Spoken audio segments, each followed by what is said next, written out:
بسم اللہ الرحمن الرحیم۔ میرے چینل پر خوش آمدید۔ کہانی کا بقیہ حصہ آپ کے لیے حاضر ہے۔ جب صبح ہوئی تو پہرے داروں نے اسے بادشاہ کے حضور پیش کر دیا۔ بادشاہ نے شہزادے سے کہا، اے نوجوان، تم نے ایسا کیا جرم کیا ہے جس کی سزا موت ہے؟ جواب میں شہزادے نے زبان سے کچھ نہ کہا اور خاموشی سے سر جھکا کر کھڑا رہا۔ بادشاہ کو اس کی حالت پر ترس آ گیا اور کہنے لگا، ہمیں تمہاری جوانی پر رحم آتا ہے، مگر صرف ایک شرط پر تمہاری جان بخشی جا سکتی ہے۔ حضور والا، میں وہ شرط پوری کرنے کے لیے تیار ہوں۔ شہزادے نے بددستور سر جھکائے ہوئے جواب دیا، جس پر بادشاہ نے کہا، ہمارے محل کی کھڑکی کے سامنے ایک پہاڑی ہے جس کی وجہ سے باہر کا پورا منظر دکھائی نہیں دیتا۔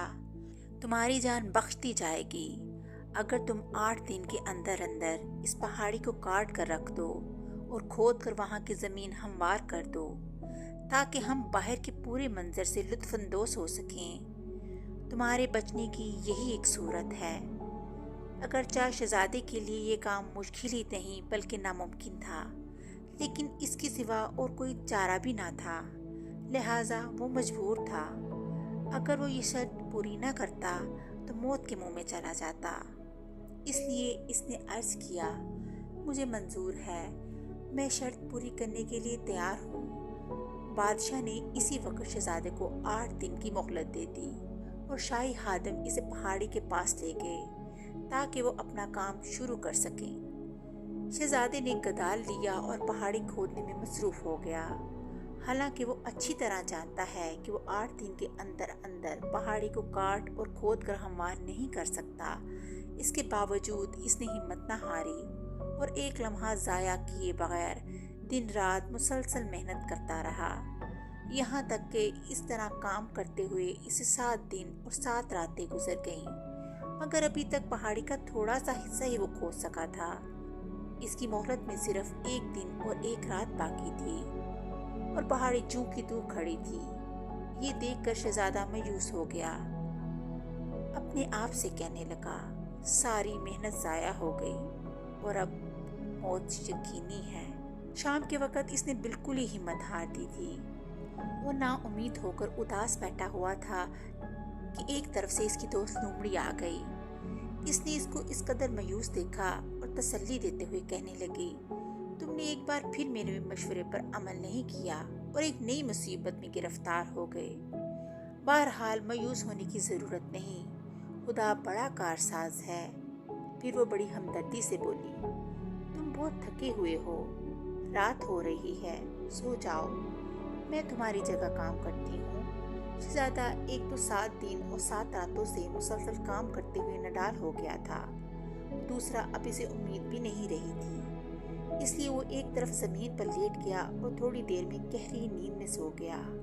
صبح جب شہزادے کی آنکھ کھلی تو یہ دیکھ کے حیران رہ گیا کہ پہاڑی غائب ہو چکی تھی۔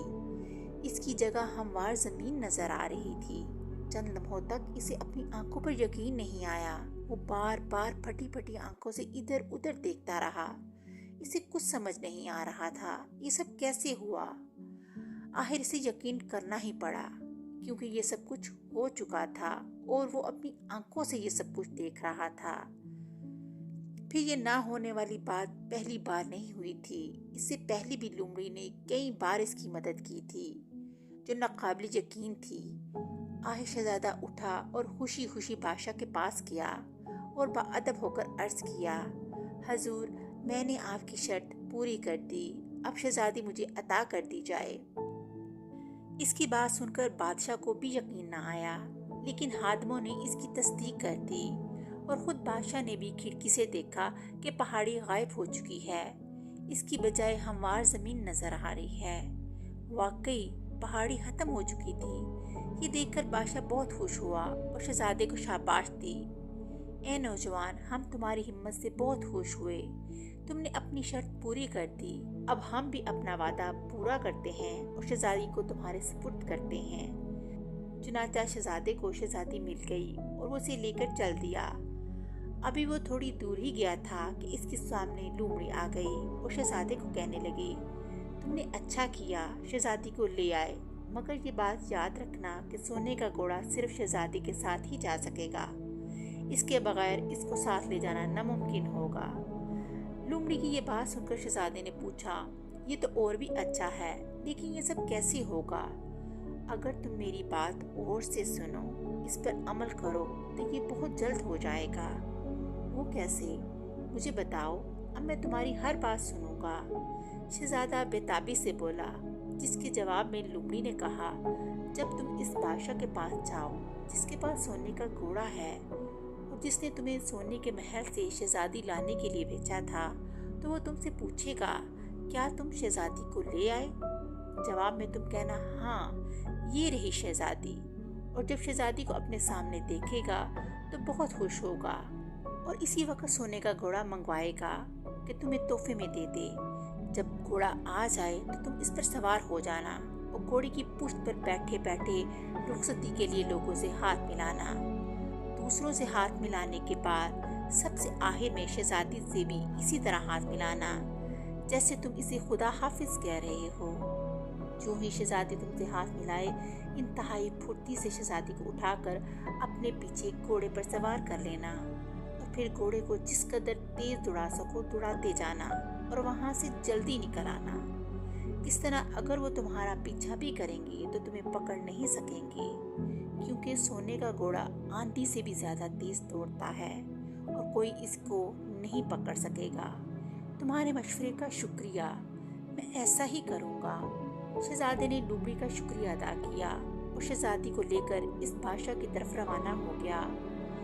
इसके पास सोने का घोड़ा था और जिसने इसे शहजादी लाने को कहा था। और फिर जब वो बादशाह के पास पहुंचा तो इसने छूटते ही दरियाफ्त किया, ऐ नौजवान, क्या तुम सोने के महल से शहजादी ले आए? जवाब में शहजादा बोला, हजूरे वाला, शहजादी हाजिर है। ये कहकर इसने शहजादी को पेश कर दिया। जैसे ही बादशाह ने शहजादी को देखा, इसकी खुशी का कोई ठिकाना ना था। ऐ नौजवान, हम तुम्हारी बहादुरी से बहुत खुश हुए।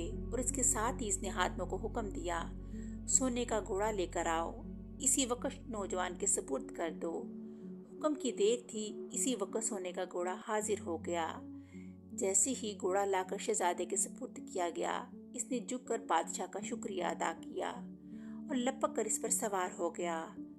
फिर वो घोड़े की पुश्त पर बैठे बैठे ही लोगों से रुखसती के लिए हाथ मिलाने लगा। आखिर में इसने करीब खड़ी शहजादी की तरफ यूं हाथ बढ़ाया जैसे इससे भी रुखसत हो रहा हो। दूसरी तरफ शहजादी भी अपनी जगह तैयार खड़ी थी। चुनाचा जो ही शहजादे ने इसकी तरफ हाथ बढ़ाया, इसने बड़ी तेजी से उठाकर घोड़े पर सवार कर दिया और फिर देखते ही देखते घोड़ा दौड़ता हुआ हवा से बातें करने लगा। ये सब कुछ शहजादे ने पलक झपकते ही इस तरह तेजी से किया कि कोई भी इसका पीछा ना कर सका। जिस तरह लोमड़ी ने कहा था वैसे ही शहजादे ने किया और वो शहजादी को सोने के घोड़े पर बिठाए सरपट चला जा रहा था। रास्ते में एक जगह से लोमड़ी मिली और इससे कहने लगी, तुमने सब काम ठीक किया, लेकिन अभी तुम्हारा काम खत्म नहीं हुआ है। मैं जानता हूँ अभी मुझे सोने का परिंदा लाना है। शहजादा जवाब में बोला, जिस पर लोमड़ी ने इसे समझाते हुए कहा, जब तुम इस महल में जाओगे जहाँ सोने का परिंदा है तो मैं तुम्हारे साथ होंगी। मैं और शहजादी दोनों महल के दरवाजे पर ठहर जाएंगे और तुम घोड़े पर सवार अंदर चले जाना। अंदर जाकर बादशाह से कहना, मैं सोने का घोड़ा ले आया हूँ। जब वो ये देखेगा कि घोड़ा असली है तो सोने का परिंदा मंगवाएगा ताकि तुम्हें दे दे। जब परिंदा तुम्हारे हाथ में आ जाए तो तुम जिस कदर जल्दी हो सके घोड़े पर सवार हो जाना और गोली की सी तेजी से हम तक पहुंच जाना और फिर शहजादी को लेकर वहां से निकल जाना। ठीक है, मैं ऐसा ही करूंगा। शहजादे ने लोमड़ी को जवाब दिया और तीनों इसके महल पर पहुंच गए जहां सोने का परिंदा था और जहां के बादशाह ने इसे सोने का घोड़ा लाने के लिए भेजा था। जब वो महल के पास पहुंचे तो लोमड़ी और शहजादी दोनों महल के दरवाजे पर खड़े हो गए और शहजादा घोड़े पर सवार महल के अंदर चला गया। अंदर जाके वो घोड़े से उतरा और बादशाह को अदा बजा लाकर बोला, आली जां, आपके हुक्म के मुताबिक सोने का घोड़ा हाजिर है। बादशाह ने नजर उठाकर देखा तो वाकई सोने का घोड़ा इसके सामने था। ये देखकर इसे हैरानी भी हुई और खुशी भी। ए नौजवान, माँ बदौलत तुम्हारी बहादुरी से बहुत खुश हुई। बादशाह ने इंतहाई खुशी का इजहार करते हुए कहा और इसकी तारीफ की। इसके साथ ही शाही खादमों को हुक्म दिया, सोने का परिंदा फौरन लाया जाए। जैसे ही खादम सोने का परिंदा लाए, इसने शहजादे के सुपुर्द करते हुए कहा, बहादुर नौजवान, तुमने हमारी शर्त पूरी कर दी। वादे के मुताबिक हम तुम्हें सोने का परिंदा देते हैं। बादशाह सोने का घोड़ा देखकर फूलाना समा रहा था, मगर शहजादा कुछ और ही सोच रहा था। जैसे ही इसे सोने का परिंदा दिया गया, इसने इसे काबू में किया और पलक झपकते ही सोने के घोड़े पर सवार हो गया और इसे दौड़ाता हुआ बाहर निकल आया। आगे महल के दरवाजे पर लोमड़ी और शहजादी तैयार खड़ी थी। इसने वहां पहुंचकर दोनों को साथ लिया और घोड़ा आंधी की सी रफ्तार से तेज भागता चला गया। इसने बादशाह और इसके हाथ में को सोचने तक की मोहलत न दी कि वो उसका पीछा भी कर सकें। इसी तरह वो शहजादी के साथ सोने का घोड़ा और सोने का परिंदा लेकर आया। अभी शहजादा अपने शहर से बहुत दूर था कि लोमड़ी ने इससे कहा, तुम जिस मुहिम पर गए थे इसमें कामयाब होकर लौटे हो। तुम्हारी जो तमन्ना थी वो पूरी हुई। ये सब तुम्हारी मदद से हुआ है। मैं हमेशा तुम्हारा शुक्रगुजार रहूंगा। शहजादे ने ममनून होते हुए कहा। इस पर लोमड़ी बोली, अब मैं इसी मदद के सिले में तुमसे अपना इनाम चाहती हूँ। मैं हाजिर हूँ, तुम खुद ही मुझे बताओ तुम्हें क्या इनाम चाहिए। शहजादे ने इसे दरियाफ्त किया, जिस पर लोमड़ी ने जवाब दिया, मैं तुमसे दरख्वास्त करती हूँ कि तुम इस सिले में मुझे कत्ल कर दो। इसके बाद मेरा सर और मेरी दुम दोनों काट कर अलग कर देना। यही मेरा इनाम है। क्या कहा तुमने? मैं तुम्हें कत्ल कर दूं? शहजादा लोमड़ी की ये अजीबो गरीब बात सुनकर हैरान रह गया। इसकी समझ में ना आया कि ये किस किस्म का इनाम है और लोमड़ी कैसी दरखास्त कर रही है। इसने कदम कदम पर मेरी मदद की और मुझे मुश्किलात से निकाला, मेरी जान बचाई। अब मैं इसे कत्ल कर दूं? भला ये कैसे हो सकता है?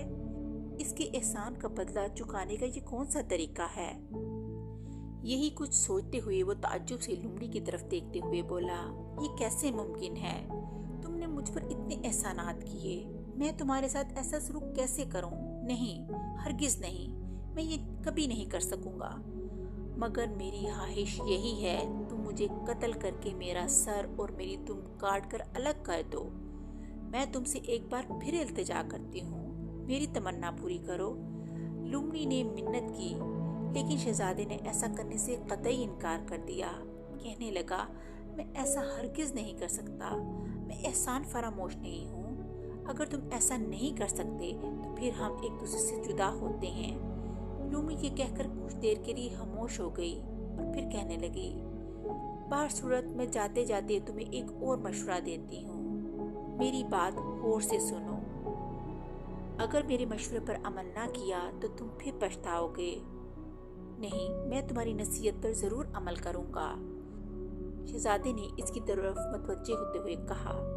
जवाब में लोमड़ी ने अपनी बात जारी रखते हुए कहा, दो बातें हमेशा याद रखना, यही कि किसी को फांसी के फंदे से कभी ना बचाना, और दूसरी ये कि कभी किसी कुएं के किनारे पर मत बैठना। लोमड़ी ने यह कहा और वहां से भाग गई और देखते ही देखते आंखों से ओझल हो गई। कहानी का आखिरी हिस्सा आखिरी किस्त में जरूर सुनाऊंगी।